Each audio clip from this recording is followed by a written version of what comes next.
Welcome to part 2 of Crochet for Kids and Beginners. We are going to learn chains today, and just a very quick recap of what we did in part 1. We learned how to make a slip knot. Now, a slip knot is the very first thing you are going to make in any crochet project, and it is very easy to do, and it's going to attach to your hook just like this. So before we get into making chains, which is also a part of every single crochet project you're going to make, we are going to figure out how we're going to hold our hook, which I also mentioned in part 1. And that is like a knife or like writing with a pencil. I hold my hook like I'm holding a knife, and that is just my personal preference. Here is the best way I think you should be holding your yarn and your hook while you're making these chains and crocheting.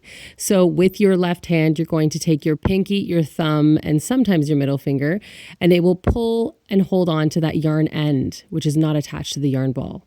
Then with your pointer and your middle finger, you're going to be holding the yarn that is attached to the yarn ball. And here we're going to start making chains. So we're going to go under and pull that loop right through like that, and that is a chain. So we're going to go under again and hook on that yarn and pull it right through that loop. So it's very easy once you get into it. Your thumb, pinky, and middle finger should be moving up towards your work as you make this chain longer and longer.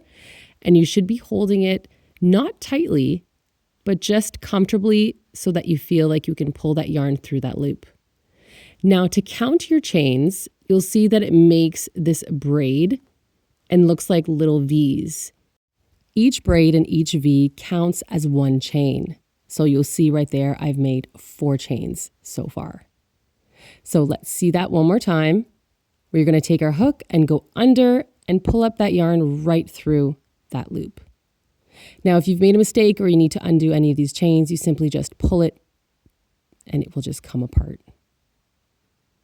So again, this is how I hold my yarn and my hook. It is most comfortable for me, and it is also the way that I learned when I first started to crochet, because it helped me control my yarn and control the tension in my project, which means how tight or loose my stitches are. You need them to be just right and not too tight and not too loose.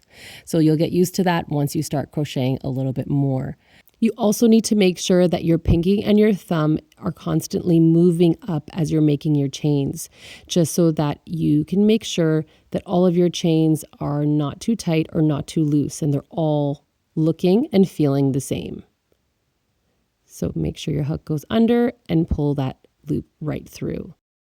Don't forget to count your chains, and you're going to see that each bump, braid, or V counts as 1. So that's 1, 2, 3, 4, 5, 6. I've made 6 chains right there. Every single crochet project will start with chains. And don't forget to watch part 3 so you can figure out how to finally do stitches. We're learning how to single crochet.